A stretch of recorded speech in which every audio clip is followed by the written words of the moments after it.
વંદે ગુજરાત, વાત ગુજરાતી। આહિર સમાજ સેવા સમિતિ દ્વારા 30મા સમૂહ લગ્નોત્સવનું આયોજન આજ રોજ સુરતના ગોડાદરા મુકામે કરવામાં આવ્યું હતું, જેમાં 255 યુગલે આજે પ્રભુતામાં પગલાં પાડ્યા હતા। આ ભવ્ય સમૂહ લગ્નોત્સવમાં સમાજના અગ્રણી મહાનુભાવો ઉપસ્થિત રહી વરવધુને આશીર્વાદ આપ્યા હતા। સુરતના ગોડાદરા ખાતે આયોજિત આ ભવ્ય સમૂહ લગ્નમાં લાખોની સંખ્યામાં જનમેદની ઉમટી હતી। સમાજના વડીલોએ હાજર રહી 255 દીકરીઓને આશીર્વાદ આપ્યા હતા। એટલું જ નહીં પણ સમૂહ લગ્નના અતિથિ એવા ભાજપના પ્રદેશ પ્રમુખ CR પાટીલ, શિક્ષણ મંત્રી પ્રફુલભાઈ પાનસેરિયા, કેબિનેટ મંત્રી મુળુભાઈ બેરા, પ્રદેશ મંત્રી રઘુભાઈ હુંબલ સહિત સમાજના ભામાશાઓ હાજર રહી દીકરીઓને આશીર્વાદ આપ્યા હતા। જુઓ વંદે ગુજરાતનો એક્સક્લુઝિવ રિપોર્ટ। આહિર સમાજ સેવા સમિતિ દ્વારા આજે 255 નવયુગલોએ પ્રભુતામાં પગલાં માંડ્યા છે।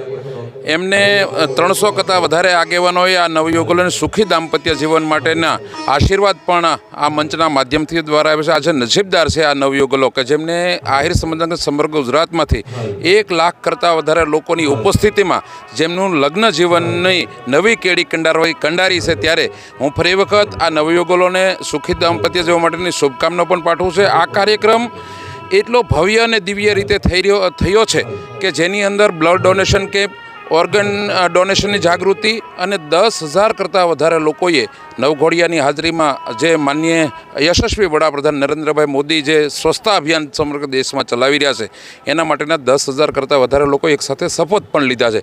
માત્ર લગ્ન પૂરતી આ કાર્યક્રમ સીમિત નથી, પણ સામાજિક સંસ્થાઓ જોડાઈને સમાજના વિકાસ માટે શું યોગદાન આપી શકે એના માટેના પણ ભગીરથ પ્રયાસ આ મંચના માધ્યમ દ્વારા કરવામાં આવ્યા છે।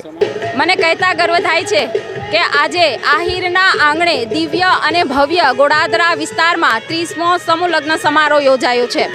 ત્યારે આ સમૂહ લગ્ન થકી અનેક દીકરીઓને જો હું લાભની વાત કરું, ફાયદાની વાત કરું, તો જે ગરીબ છે, જેના માતા પિતા નથી અથવા પિતા છે અને માતા નથી, માતા છે અને પિતા નથી, તો આવી દીકરીઓ માટે આ સમૂહ લગ્ન આશીર્વાદ સમાન બની રહ્યા છે। બીજું એક કહેતા ગર્વ થાય છે કે ગરીબ પરિવાર જ આમાં જોડાય છે એવું નથી।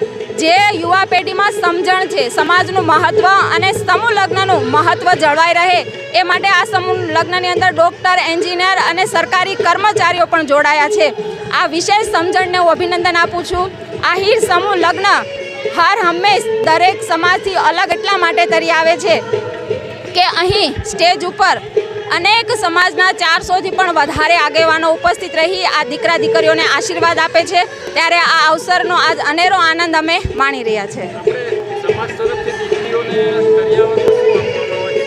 સમાજના અઢળક આશીર્વાદ આ દીકરીઓ ઉપર છે। 51થી પણ વધારે વસ્તુઓ કરિયાવરમાં આ દીકરીઓને આપવામાં આવે છે અને આ કરિયાવર અગાઉ એમને આપી દેવામાં આવે છે। ત્યારબાદ સરકારની જે યોજના છે કુંવરબાઈનું મામેરું અને 7 ફેરા, આ યોજના થકી સમાજે અત્યાર સુધીમાં 4,000થી પણ વધુ દીકરીઓના ખાતામાં 4 થી 5 કરોડ જેટલા રૂપિયા જમા કરાવ્યા છે। આ બંને યોજનાનો લાભ જો કોઈ આપતો હોય તો એ મારો આહિર સમાજ છે, એનો મને વિશેષ આનંદ છે। સમૂહ લગ્નમાં જોડાવાનું એ તો મારું સૌભાગ્ય કે આવડા મોટા જ્યારે ભવ્ય લગ્ન થતા હોય 255ની સંખ્યામાં, ત્યારે વડીલોની હાજરીમાં અને એના આશીર્વાદ મળી રહે એ માટે સમૂહ લગ્નમાં જોડેલા। અને બીજી વસ્તુ એ કે આજના જમાનામાં જ્યારે દેખાદેખી ઉપર લોકો ઉતરી આવ્યા છે કે ભાઈ આણે આવું કર્યું તો અમે પણ આવું કરશું, એની પાસે પૈસા પણ નથી હોતા, વ્યાજે લઈ અને લગ્ન કરતા હોય છે દેખાદેખીમાં। તો સમાજે પણ એ વિચારવું જોઈએ કે લોકોએ આવું ન કરે અને જેમ વધુમાં વધુ સંખ્યામાં પ્રેરિત થવા જોઈએ, જેથી કરીને બિનજરૂરી ખર્ચા ટળે અને એક નાનો સમાજ પણ આવા લગ્નમાં જોડાવાથી એને આર્થિક રીતે ઘણો બધો ફાયદો થતો હોય છે।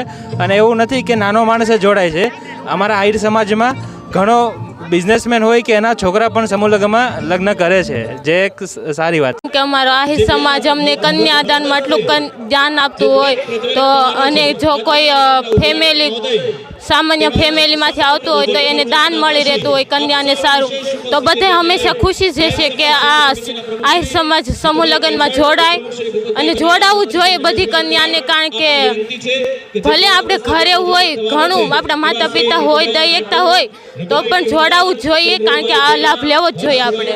સારું કહેવાય એક દીકરીઓ માટે કે બધાય માટે, આખા આહિર સમાજ માટે ગૌરવની વાત છે.